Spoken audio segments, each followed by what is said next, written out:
पण अत्यंत महत्त्वपूर्ण अपडेट पाहतो. हा व्हिडिओ आपण शेवटपर्यंत पाहावा. राज्य कर्मचाऱ्यांसाठी 4 मोठे GR जाहीर. जाणून घ्या संपूर्ण माहिती. 3 एप्रिल 2026. नमस्कार मित्रांनो, चॅनलमध्ये आपले सहर्ष स्वागत आहे. तत्पूर्वी आपण नवीन असाल चॅनलला आता सबस्क्राईब करा, समोरील बेल आयकॉनला क्लिक करा. निश्चितच नवनवीन अपडेट अखिल तांबूळसर क्लासेस चॅनलमार्फत सतत आपल्याला पाहायला मिळतील. पाहूया सविस्तर. राज्य शासनाने दिनांक 30 मार्च 2026 रोजी अधिकारी व कर्मचाऱ्यांच्या दृष्टीने अत्यंत महत्त्वाचे असे 4 शासन निर्णय GR निर्गमित केले आहेत. या निर्णयामुळे शिक्षण विभाग, दिव्यांग सक्षमीकरण आणि अनुदान वितरण यामध्ये मोठे बदल होणार असून संबंधित कर्मचारी व संस्थांना याचा थेट फायदा होणार आहे. महत्त्वाचे निर्णय संक्षिप्त. मतिमंद संस्थांना वेतन अनुदान मंजूर. 50-55 वर्षावरील अधिकाऱ्यांची सेवा पुनर्विलोकन. अनुदानित शाळांना वेतनोत्तर अनुदान मंजूर. विशेष शिक्षकांच्या वेतनासाठी मंजुरी. पहिला शासन निर्णय पाहूया. दिव्यांग सक्षमीकरण विभागाचा निर्णय. दिव्यांग सक्षमीकरण विभागाने मतिमंद प्रवर्गात कार्य करणाऱ्या अशासकीय संस्थांना सहाय्यक अनुदान वेतन देण्यास मंजुरी दिली आहे. यामध्ये नाशिक येथील प्रबोधिनी संरक्षित कार्यशाळेसाठी वेतन श्रेणी फरकाचा निधी वितरित करण्यास मान्यता देण्यात आली आहे.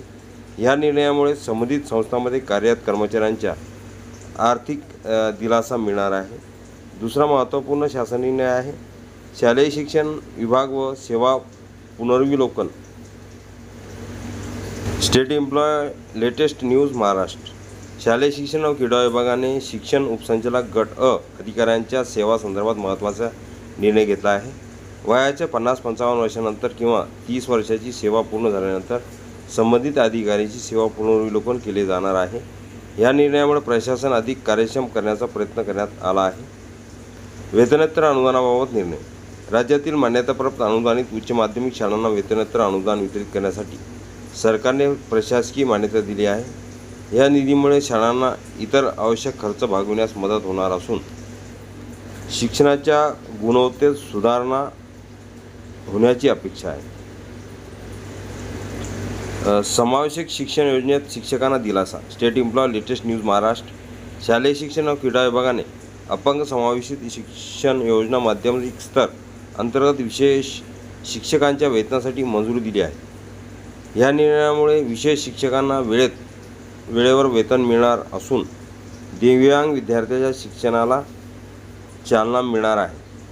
राज्य शासनाच्या ह्या 4ही महत्त्वाच्या निर्णयामुळे कर्मचारी, शिक्षक आणि शैक्षणिक संस्थांना मोठा दिलासा मिळणार आहे. विशेषतः दिव्यांग क्षेत्र आणि शिक्षण व्यवस्थेमध्ये सकारात्मक बदल घडून येण्याची शक्यता आहे. हा व्हिडिओ उपयोगी वाटल्यास लाईक, शेअर आणि अखिल तांबूळसर क्लासेस चॅनल लाईक करा, कॉमेंट्स करा. असे नवनवीन अपडेट आपल्यापर्यंत सहज पोहोचतील.